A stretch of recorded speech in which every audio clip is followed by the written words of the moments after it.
ನೀವೆಲ್ಲ ನಮ್ಮ ರಾಜ್ಯಕ್ಕೆ, ನಿಮ್ಮ ಬದುಕು, ರಾಜ್ಯದ ಬದುಕಿಗೆಲ್ಲ ಸಹಾಯ ಮಾಡ್ತಾ ಇದ್ದೀರಿ.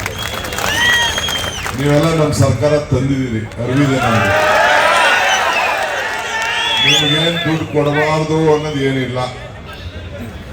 ನಿಮ್ ಮಂಜುನಾಥ್ ನ್ಯಾಯ ನೋಡ್ತಾ ಇದ್ದೀನಿ. ಒಂದೊಂದು ಗಂಟೆಗೆ 3 ತಿಂಗಳಿಗೆ ಪೇಪರ್ಗೆ ಒಂದು ಸ್ಟೇಟ್ಮೆಂಟ್ ಕೊಡ್ತಾ ಇರ್ತಾರೆ. ನನ್ಗೆ ಅನಿಸ್ತಾ ಇದೆ, ನೀವು ವಿಧಾನ ಪರಿಷತ್ನಲ್ಲೋ ವಿಧಾನಸೌಧದಲ್ಲೋ ಮಂಜುನಾಥ್ಗೂ ಒಂದು ಜಾಗ ಕೊಡಿಸ್ಬೇಕು.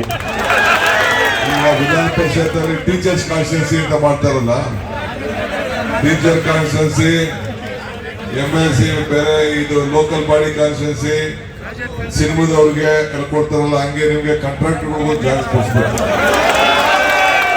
ಆಗ ನಿಮ್ದೆಲ್ಲ ಪ್ರಾಬ್ಲಮ್ ಎಲ್ಲ ಹೇಳಕ್ಕೆ ಸೊರಾಯ್ತದೆ. ಅದಕ್ಕೊಂದು ದಾರಿ ಹುಡುಕ್ಬೇಕು ನಾವು. ಆಯ್ತು, ಈಗ 13,000 ಕೋಟಿ ರೂಪಾಯಿ ನಂದೇ ಇಲಾಖೆ. ಈಗ ನಿಮ್ಗೆ ಗೊತ್ತಿದೆ, ಬೋಸ್ರಾಜು 3,000, ಇವ್ರದ್ದು ಒಂದು 8,900, ಒಟ್ಟು 37,000 ಇದೆ. ಇದು ನಿಮ್ಗೆ ಗೊತ್ತಿರೋ ಲೆಕ್ಕ ಅಷ್ಟೇ. ನನ್ನ ಲೆಕ್ಕದಲ್ಲಿ ಪಾಪ ಇನ್ನ ಅವರು GST ಕಟ್ಟಬೇಕಾಯ್ತದೆ ಅಂತ ಇನ್ನ ಬಿಲ್ಲೇ ಕೊಡ್ಲಿಲ್ಲ. ಒಳಗಡೆಗೆ ಇನ್ನ ಜಾಸ್ತಿ ಇದೆ. ನಿಮ್ ನೋವು ಗೊತ್ತಿದೆ. ಈಗ ಮಂಜುನಾಥ್ ಹೇಳ್ತಾರೆ ಹಳೆ ಕತೆ ಹೇಳ್ಬಿಡಿ ಅಂತ. ನಾನು 6 ತಿಂಗಳು ಮುಂಚಿತವಾಗಿ ಹೇಳಿದೆ, ಬೇಡ ಕಂಡ್ರೆ ದುಡ್ಡಿಂದ ಕಾಂಟ್ರಾಕ್ಟ್ ತಗೊಳ್ರಿ ಅಂತ ಅಂದ್ಬಿಟ್ಟು ಕಾಂಟ್ರಾಕ್ಟ್ ಎಲ್ಲ ನಾನು ಹೇಳಿದೆ. ಪಾಪ ಯಡಿಯೂರಪ್ಪನವ್ರು ಬೊಮ್ಮ ಏನ್ ಮಾಡಿದ್ರು, ದುಡ್ಡು ಇಲ್ದ ಹೋಗ್ರಿ, ಕೆಲಸ ಕೊಟ್ಟಿದ್ದೆ ತಗೊಂಡಿದ್ದೆ. ನಿಮ್ಗೂ ಬೇಕಾಗಿತ್ತು, ಅವ್ರಿಗೂ ಬೇಕಾಗಿತ್ತು. ಹಂಗೆ ನೀವೆಲ್ಲ ತಗೊಂಡು ಕೆಲಸ ಮಾಡ್ಬಿಟ್ಟು ಈಗ ನಮ್ಮ ಎದೆ ಮೇಲೆ ಕೂತಿದ್ದೀರಿ. ಈಗ ಇರ್ಲಿ, ಇದಕ್ಕೆ ನಾವು ಮಾತಾಡ್ತೀವಿ. ಇದಕ್ಕೆ ಏನಾದ್ರು ಒಂದು ರೂಪ ಕೊಡಬೇಕು. ಇದು ಬರೀ 37,000 ಅಲ್ಲ, ಏನಾದ್ರು ಮಾಡಿ ಮಿನಿಮಮ್ ಒಂದು 50,000 ಇದಕ್ಕೊಂದು ಯಾವ್ದಾದ್ರು ಬಾಂಡ್ ಮುಖಾಂತರ ಏನಾದ್ರು ಒಂದು ಮಾಡಿ ತಗೊಂಡ್ರೆ ಆಗ ಮಾತ್ರ ಇದು ಸಾಧ್ಯ. ರೈಟ್ ಅವರ ಆಗೋ ಜನರಿಗೆ ಬೆಲೆ ಏರಿಕೆ ಜಾಸ್ತಿ ಆಗೋಯ್ತು ಅಂತೇಳಿ ನಾವು 5 ಗ್ಯಾರಂಟಿ ಕೊಟ್ಟು 52,000 ಕೋಟಿ ಕೊಡ್ತಾ ಇದ್ದೀವಿ. ನಮ್ಮ MLA ಗ್ಯಾರಂಟಿ ಮಾಡ್ತಾ ಇದ್ವಿ. ಆದ್ರೂ ಕೂಡ ನಮ್ಮ ರಾಜ್ಯದಲ್ಲಿ ಒಳ್ಳೆ ಬಜೆಟ್ ಕೊಡ್ತಾ ಇದ್ದೀವಿ. ಈಗ ನೋಡಿ, ಹೆಂಗೋ ಅಷ್ಟೋ ಇಷ್ಟೋ ಮುಖ್ಯಮಂತ್ರಿಗಳು ಬ್ಯಾಲೆನ್ಸ್ ಮಾಡಿ ಒಳ್ಳೆ ಬಜೆಟ್ ಮಂಡಿಸಿದ್ರು. ಬೆಳಗ್ಗೆನೆ ನೆನ್ನೆ ತಗೊಂಡ್ಬಿಟ್ಟವ್ರೆ ಕಾಲಿಟ್ಟು ಇದನ್ನ ಚಂಪುಗಳನ್ನ ತಗೊಂಡು ಕಾಲೇಜ್ ನಿರ್ಮಲಾ ಸೀತಾರಾಮನ್ ಏನ್ ಕೊಟ್ರು ನಮ್ಗೆ? ಏನ್ ಕೊಟ್ರು? ಖಾಲಿ ಜಮ್ಮಲ್ಲ, ಖಾಲಿ ಬಿದ್ಗೆನೆ ಕೊಟ್ಬಿಟ್ರು ಅವರು. ಖಾಲಿ ಬಿದ್ಗೆ ಕೊಟ್ರು. ಆಗ ಇವ್ರು ಯಾರು ಏನು ಮಾತಾಡ್ಲಿಲ್ಲ.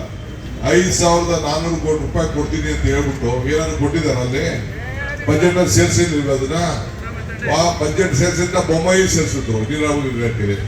ಇಲ್ಲ ಅಂದ್ರೆ ಇದಿರಲ್ಲ ಕೆಲವರೆಲ್ಲ ನಮ್ಮ ಅಪ್ಪರ್ ಭದ್ರಾ ಪ್ರಾಜೆಕ್ಟ್ ಅವರು ಏನು ಬರಲಿಲ್ಲ.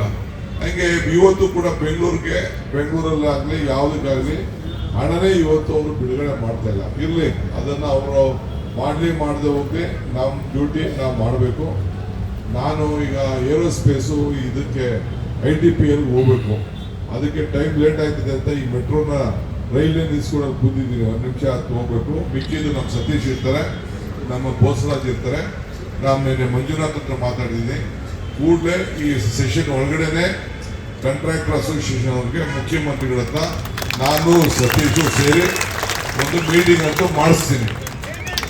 ಏನೇ ಸತೀಶ್, ನಮ್ಮ ಜವಾಬ್ದಾರಿ. ನಿಮ್ಮನ್ನು ಬಿಟ್ಟಾಗ ನಾವು ನೀವು ಇಬ್ರು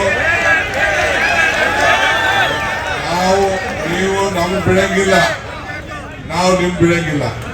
ಈ ಪೇಪರ್ ಸ್ಟೇಟ್ಮೆಂಟ್ ಎಲ್ಲ ಕೊಡೋದು ಬಿಟ್ಬಿಡಿ. ಪೇಪರ್ ಸ್ಟೇಟ್ಮೆಂಟ್ ಕೊಟ್ರೆ ನೀವು ನಿಮ್ಗೆ ಹೊಂದ್ಕೊಂಡಂಗೆ ಆಯ್ತದೆ. ಸ್ಟೇಟ್ಮೆಂಟು ಪೇಪರ್ ಬರ್ಬೋದಷ್ಟೇ, ಪೇಪರ್ಗೆ ಏನಾದ್ರು ಅನುಕೂಲ ಆಗ್ಬೋದಷ್ಟೇ, ಒಂದಿನ ನ್ಯೂಸ್ ಆಗ್ಬೋದಷ್ಟೇ. ಅದರಿಂದ ಏನು ಪ್ರಯೋಜನ ಆಗೋದಿಲ್ಲ. ನೀವು ಬನ್ನಿ, ನಮ್ಮ ಹತ್ರ ಮನೆ ಒಳಗಡೆ ಕೂತ್ಕೊಳ್ಳಿ, ಚರ್ಚೆ ಮಾಡಿ, ಏನ್ ಬೇಕಾದ್ರೂ ಗುದ್ದಾಡಿ, ನಾವು ಚೀಫ್ ಮಿನಿಸ್ಟರ್ ಕರ್ಕೊಂಡು ಹೋಗಿ ದುಡ್ಡು ಯಾವ ರೀತಿ ತರಬೇಕು, ಏನಾದ್ರು ಒಂದು ದಾರಿ ಹುಡುಕಿ ಸಹಾಯ ಮಾಡೋಣ. ನಾನು ಇಲ್ಲಿಗೆ ಯಾಕೆ ಬಂದಿದ್ದೀನಿ ಅಂತಂದ್ರೆ, ನಾನು ಸತೀಶು ಬೋಸರಾಜು ನಿಮ್ ಜೊತೆ ನಾವು ಇದ್ದೀವಿ ಅಂತ ಹೇಳಲಿಕ್ಕೆ ಬಂದಿದ್ದೀವಿ. ಇಷ್ಟು ಮಿಕ್ಕಿದ್ ಮಾತಾಡೋಣ. ಒಳ್ಳೇದಾಗ್ಲಿ. ನಿಮ್ ಸಮಸ್ಯೆಗೆ ಆದಷ್ಟು ಜಲ್ದಿ ಪರಿಹಾರ ಹುಡುಕ್ತೀನಿ. ನಮಸ್ಕಾರ.